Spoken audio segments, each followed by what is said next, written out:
ठीक है, आज एक सवाल सॉल्व करते हैं। कक्षा गणित का अभ्यास नंबर 7 है। सवाल नंबर है चौथा। क्या कह रहा है? 5,000 के 8 वार्षिक ब्याज की दर से चक्रवृद्धि ब्याज एवं साधारण ब्याज में अंतर ज्ञात कीजिए। उसका कहना है कि पहले चक्रवृद्धि ब्याज निकालो फिर साधारण ब्याज निकालो। ठीक है, तो हम निकालते हैं। ठीक है, आइए देखते हैं।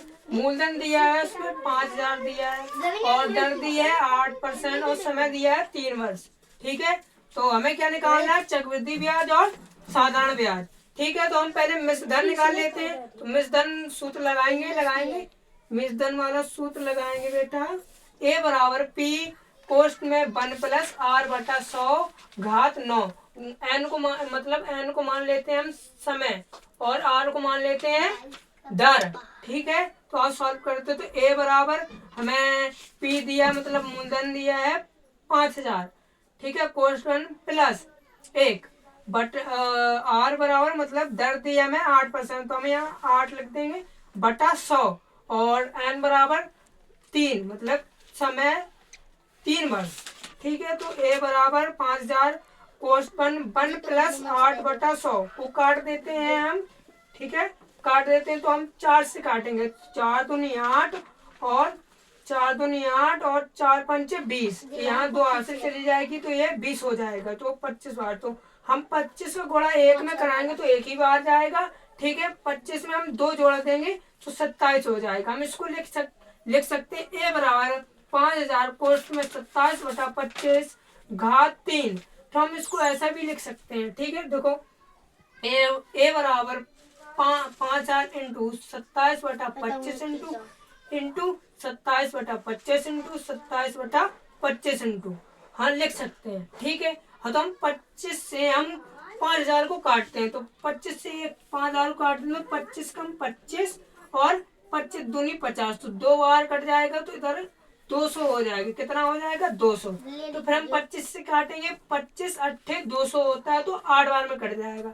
अब नहीं कट रहा है तो हम इसको ऐसा भी लिख सकते हैं। A बराबर 8 इंटू 27 इंटू 27 बटा 25। ठीक है, हम 27 इधर 3 बार लिखेंगे। ठीक है, तो हम इनका सबका गुणा करा देंगे तो हमारा गुणा आता है आया हमारा 15 74 34। ठीक है, बटा 25, तो 25 भाग कितना में दे देंगे तो ए हमारा मिश्रण निकल आएगा 6298.56 मतलब 6,258.56 हमारा मिश्रण निकल आया है। ठीक है, अब हमें निकालना क्या है? चक्रवृद्धि ब्याज निकाल आइए। तो हम पहले लिखेंगे चक्रवृद्धि ब्याज का सूत्र। चक्रवृद्धि ब्याज का सूत्र होता है मिश्रधन माइनस मूलधन। ठीक है, तो हमारा मिश्रधन कितना निकला था? हमारा मिश्रधन निकला था 6,258.56 और हमारा मूलधन कितना है? मूलधन हमारा है 5,000। तो हम मिश्रधन से मूलधन घटा लेंगे तो हम 6,258.56 से 5,000 घटाएंगे तो हमारा निकल के आएगा 1,258.56। तो हमारा क्या चक्रवृद्धि ब्याज भी निकल आया है। ठीक है, तो अब हमें क्या निकालना है? अब हमें निकालना है साधारण ब्याज। हमारा चक्रवृद्धि ब्याज निकल आया, अब हमें निकालना है साधारण ब्याज। क्या निकालना है? साधारण ब्याज। ठीक है, तो हम साधारण ब्याज का सूत्र लगाएंगे। यहाँ तो हमारा साधारण ब्याज का सूत्र लिखा है मूलधन इंटू दर इंटू समय बटा 100। ठीक है, तो हम सूत्र में इसको रखते हैं सवाल को। तो हमें मूलधन दिया, मूलधन हमें कितना दिया है? 5,000, तो हम इधर 5,000 लिख देंगे और हमें दर कितनी दी है? 8%, तो हम इधर 8 लिख देंगे। समय कितना दिया है? 3 वर्ष, तो हमें 3 लिख देंगे बटा 100। ठीक है, तो हम 100 है तो इससे 100 से 5,000 को काटते हैं तो 5 ये 1 जीरो तो से 1 जीरो कैंसिल हो जाएगा, 1 जीरो से 1 जीरो कैंसिल हो जाएगा। ठीक है, 8 24। ठीक है, तो 50 इंटू 24 हो जाएगा। यही हम गुणा कर लेते हैं, हमने सोचा कि यहाँ करवा देते हैं गुणा। ठीक है, तो 50 इंटू 24 करेंगे तो हमारा कितना आएगा? 1,200। ठीक है, हमारा साधारण ब्याज भी निकल आया। अब हमें क्या निकालना है? चक्रवृद्धि ब्याज और साधारण ब्याज में अंतर। तो हमें अंतर निकालते हैं, आ जाइए अंतर निकालते हैं।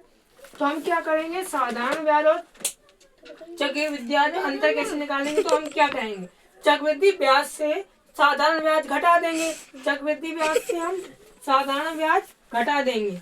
ठीक है, तो हमारा चक्रवृद्धि ब्याज कितना निकला था, हमारा चक्रवृद्धि ब्याज निकला था 1298.56। ठीक है, और हमारा साधारण ब्याज निकला है 1200। ठीक है, तो हम चक्रवृद्धि ब्याज से साधारण ब्याज घटा देंगे। ठीक है, तो 1258.56 में से हम 1200 घटाते हैं तो हमारा निकल आएगा 98.56। यही चक्रवृद्धि ब्याज और साधारण ब्याज में अंतर होगा, यही हमारा आंसर होगा बस।